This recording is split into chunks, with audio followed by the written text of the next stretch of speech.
You're live on News at Prime. It's a pleasure to have you with us tonight. I'm Cathy Mohlahlana. Plenty of news on the go this evening, so we'll certainly bring you up to speed with what the latest developments have been. We're keeping an eye on the Zondo Commission of Inquiry for you tonight. This is where Dudu Myeni is expected to continue giving her evidence. We'll give you a taste of what's coming out of the commission later on in this bulletin. We'll also, of course, take you live to our team in Pietermaritzburg ahead of tomorrow's scheduled appearance. This is by former President Jacob Zuma in that corruption trial. It's expected to finally get underway. First, let's take a look at this. The NWC announcing some of the decisions taken at its meeting held over the last couple of days. The Deputy Secretary General of the party, Jessie Duarte, of course, has just wrapped up a media briefing. A number of announcements being made in that particular media briefing. Let me welcome to the show political analysts, Professor Sipho, Seepe, and Sanusha Naidu. Good evening to both of you, and thank you so much for your time. So there's quite a lot that has been touched on by the Deputy Secretary General of the ANC, but let me be a typical journalist and go for the low-hanging fruit, right? That will probably be the easiest. That will be the easiest place to begin. Let's talk about the developments that relate to the Free State and this team that has now been convened to effectively be an interim structure to foster some kind of stability for the party in that province. It's after that court ruling that, of course, nullified some of the provincial conferences that had been held in that province. Sanusha? Yeah, indeed. Good evening, Cathy, and good evening, Prof, and to the viewers. I think you're right. I mean, it's something that kind of stabilizes the province in view of what has transpired previously and the fact that the tensions in that province were quite palatable. Of course, it's also quite interesting, to use the low-hanging fruit, as you put it, to try and also see how that may be used as a way to stabilize a province that seems to be in an ebb and flow around the suspended Secretary General. So a kind of interesting way in which you try and ensure that province kind of has a bit of stability. You've got this interim structure in place. What happens when they have to start having the names go forward in terms of the nominations of candidates for the local government election candidate list, and how those community-based consultations will take place?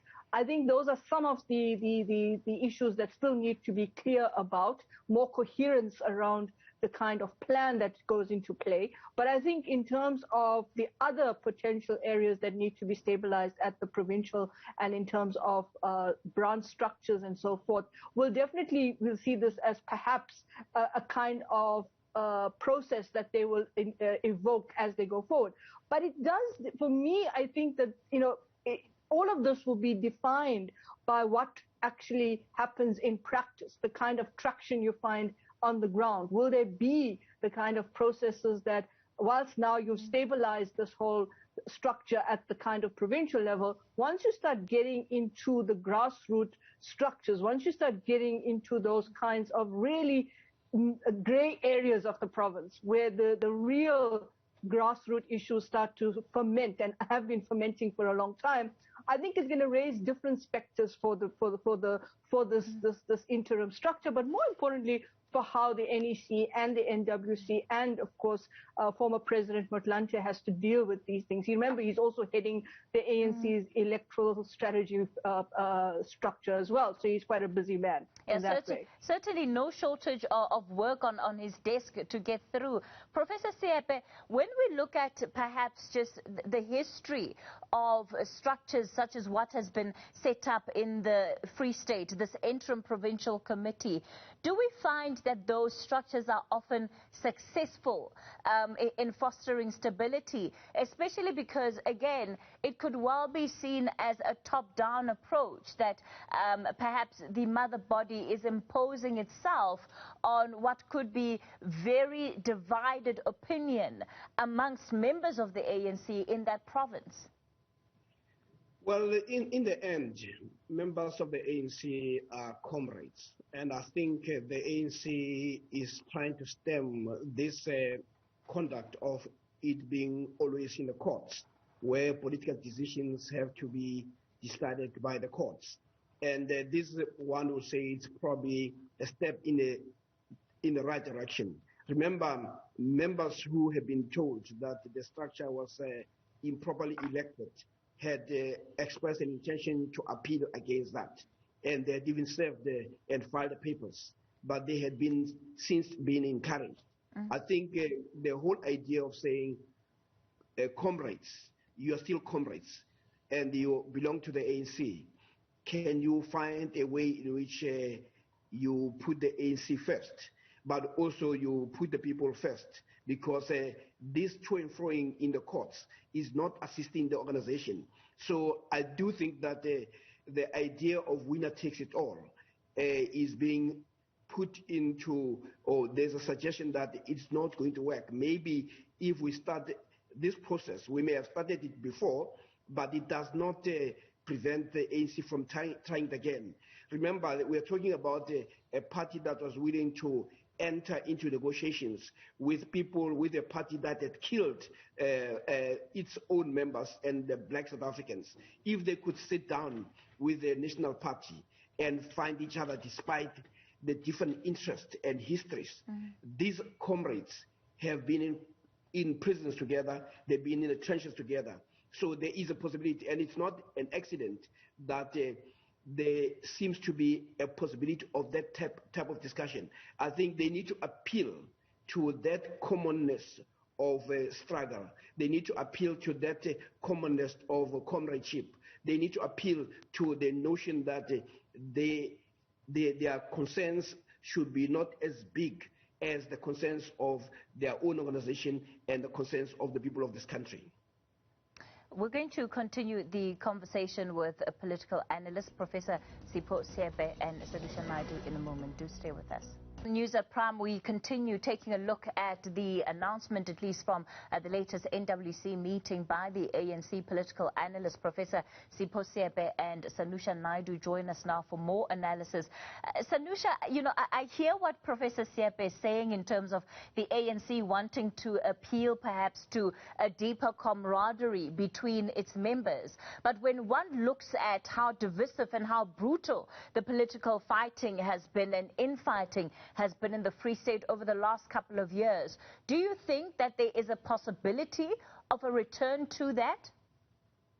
I think they are theoretically trying that. I think they have made perhaps a particular win there, but I think the divisiveness and the fragmentation is very endemic within the province, and of course it reflects the other levels of fragmentation. I think you have to be careful in the way that this is seen, because yes, it is an important interim structure. It is an important way to stabilize and see a more cohesive and a more coherent structure in the Free State that comes together. But again, you know, you have to make allowances, and you have to be able to deal with those elements that are not going to basically, or those sectors or networks and different lines of individuals who may not necessarily believe in it, or not necessarily give the kind of support that you want them to give to that kind of process of comradeship and so forth. I mean, I'm always, you know, intrigued by how much opportunity the ANC gives members in the organization to self-correct, to take on the ability to do the right thing.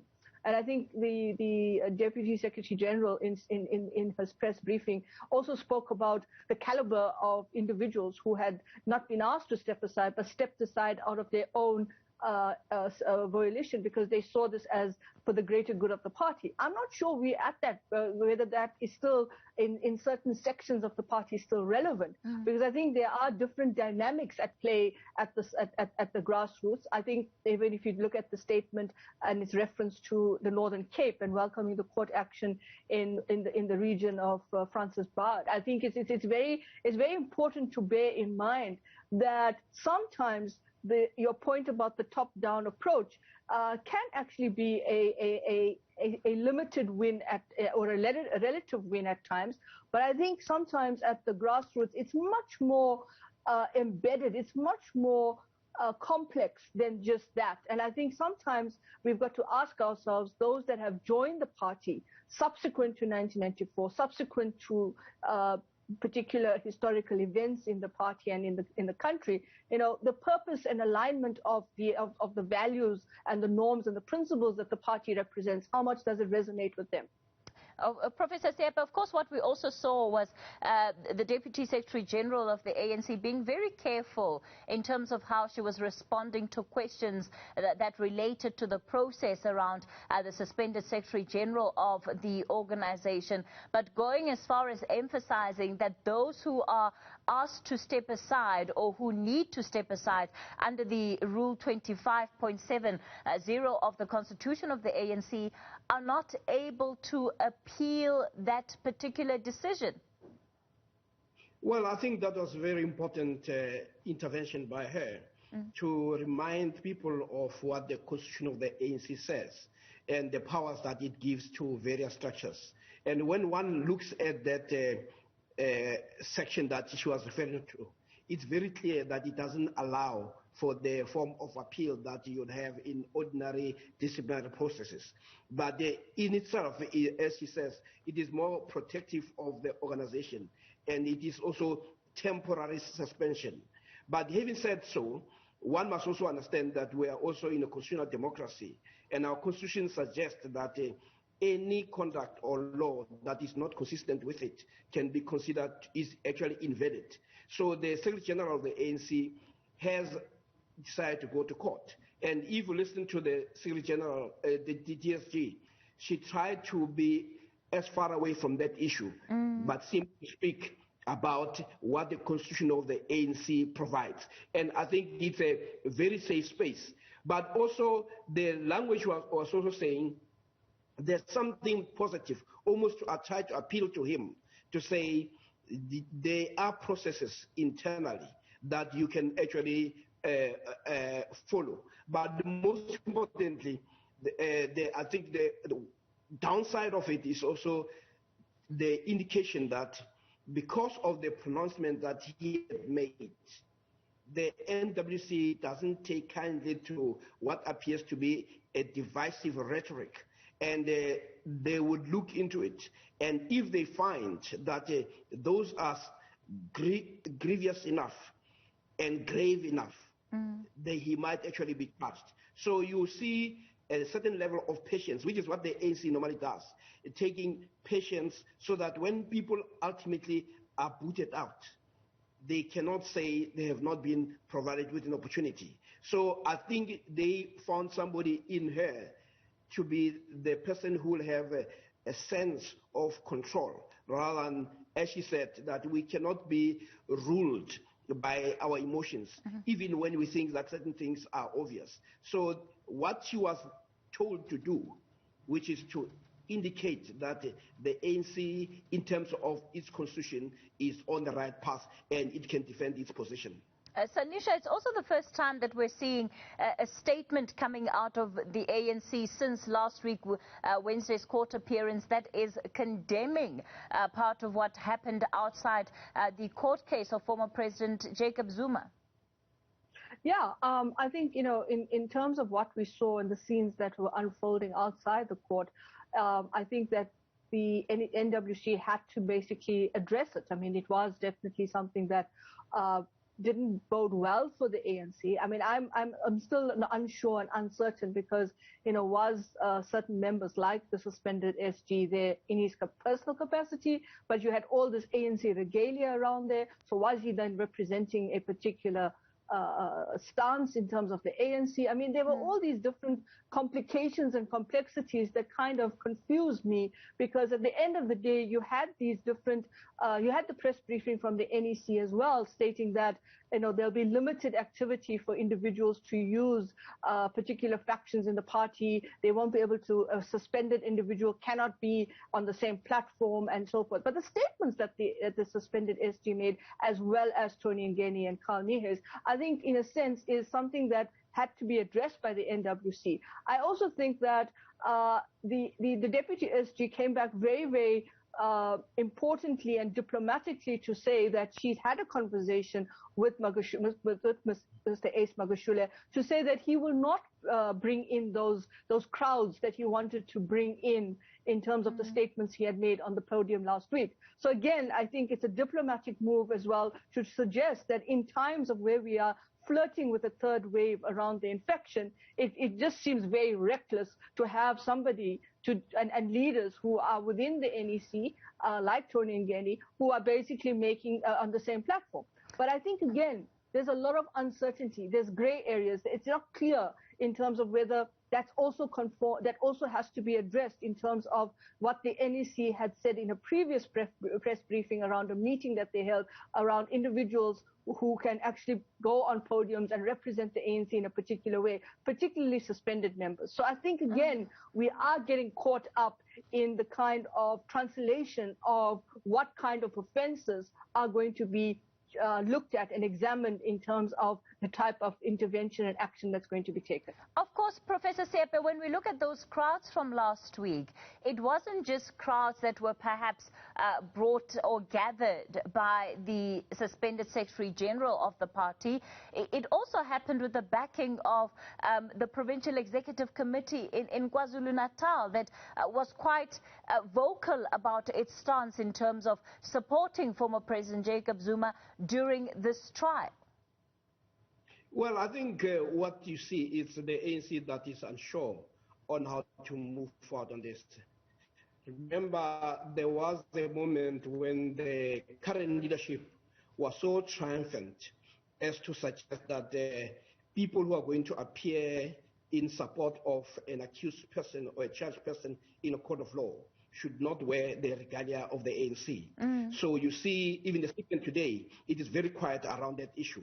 So you see an organization that sees that we may need to take these steps, but we must also understand that these members who are our members have support on the ground. So we should act in a manner that suggests that if we do so, we do not make or move to actions that will antagonize the very foot soldiers that we will need. Because remember, the ANC is also still obsessed about remaining in power.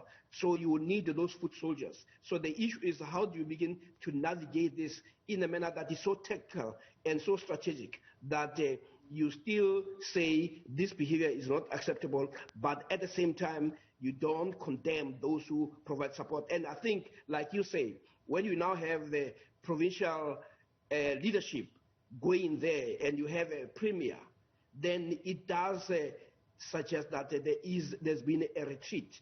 Either the people at the province are concerned about their own political survival, but what you have here is that it cancels all statements, or many of the statements that the ANC had made in the past about its posture with regard to behavior inside the courts. So then what happens if the utterances by whether it's the Secretary General, Mr. Yengeni or Mr. Niehaus continues? I mean, do you think that there's going to be recourse for the ANC to do anything more than what it is doing now? It's not the first time Carl Niehaus is reprimanded, but it seems to always end there. Professor Seepe? Well, I think the ANC cannot continue to dodge this. Somewhere along the line, it has to take a position, because for as long as it remains unsure, it also begins to lose. And one of the things that people do not want is what is called weak leadership. Leadership that is on autopilot. So right now, they may feel the pressure on the ground, but there is no going around the fact that this behavior will repeat itself. And it repeats itself because some people approach it politically that we will support our leaders when they're in trouble in the same way that we supported them in the past. So there should be a distinction between what is accepted politically. This is why the ANC said in the past that if you're going to support your comrade, please do not wear the regalia. But they since abandoned that. But this cannot continue because it will create a lot of attacks on the current leadership. And also, it might, other people who may have been unsure of joining may be emboldened to say, now we are also going to protest against many other issues, because people in this country are unhappy about all sorts of things. Political analyst Professor Sipho Seepe and Sanusha Naidu, let me thank you both for your time tonight and for weighing in on those different matters.